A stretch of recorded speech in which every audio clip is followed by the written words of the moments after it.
వనదేవతల చెంతకు మంత్రివర్గం మేడారంలోనే కేబినెట్ సమావేశం. తెలంగాణ ప్రభుత్వం సరికొత్త ఆలోచనతో ముందుకు సాగబోతోంది.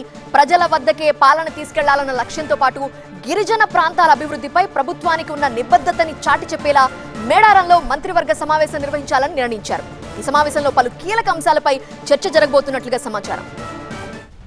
రాష్ట్ర పాలనలో అరుదైన అధ్యయనానికి తెరలేవనుంది. ఇప్పటి వరకు సచివాలయానికే పరిమితమైన రాష్ట్ర మంత్రిమండలి సమావేశం ఈసారి అడవి బాట పట్టనుంది. ఆసియాలోనే అతిపెద్ద గిరిజన జాతరగా పేరుగాంచిన మేడారం సమ్మక్క సారలమ్మల క్షేత్రంలోనే ఈ నెల 18న కేబినెట్ భేటీ నిర్వహించాలని సీఎం రేవంత్ రెడ్డి నిర్ణయించినట్లు తెలుస్తోంది. ప్రజల వద్దకే పాలన తీసుకువెళ్లాలన్న లక్ష్యంతో పాటు గిరిజన ప్రాంతాల అభివృద్ధిపై ప్రభుత్వానికి ఉన్న నిబద్ధతను చాటి చెప్పేలా ఈ నిర్ణయం ఉండటం విశేషం. అటవీ ప్రాంతంలో గిరిజన దేవతల సన్నిధులు పూర్తిస్థాయి కేబినెట్ సమావేశం నిర్వహించడం తెలుగు రాష్ట్రాల చరిత్రలో ఇదే తొలిసారి కావడం రాజకీయంగా ప్రాధాన్యం సంతరించుకుంది. ములుగు జిల్లా మేడారంలో జరగనున్న ఈ భేటీ చరిత్రలో నిలిచే విధంగా ఉండనుంది.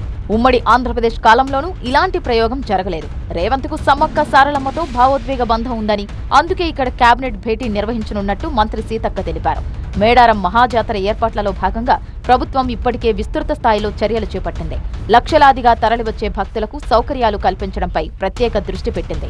ఈ నేపథ్యంలో కేబినెట్ సమావేశాన్ని అక్కడే నిర్వహించి ఏర్పాట్లను నేరుగా పర్యవేక్షించాలని ప్రభుత్వం భావిస్తున్నట్లు తెలుస్తోంది. ఈ భేటీలో జాతర నిర్వహణకు సంబంధించిన నిధులు, భద్రతా ఏర్పాట్లు, మౌలిక సదుపాయాలపై కీలక నిర్ణయాలు తీసుకునే అవకాశం ఉంది.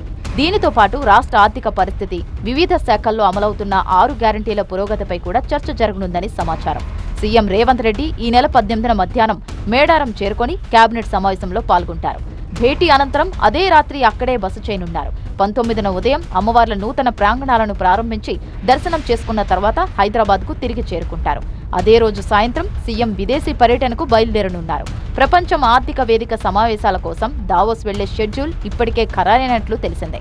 ఈలోగా మేడారం కేబినెట్ భేటీతో రాష్ట్ర పాలనలో మరో చారిత్రక మైలురాయిని ప్రభుత్వం నమోదు చేయనుంది.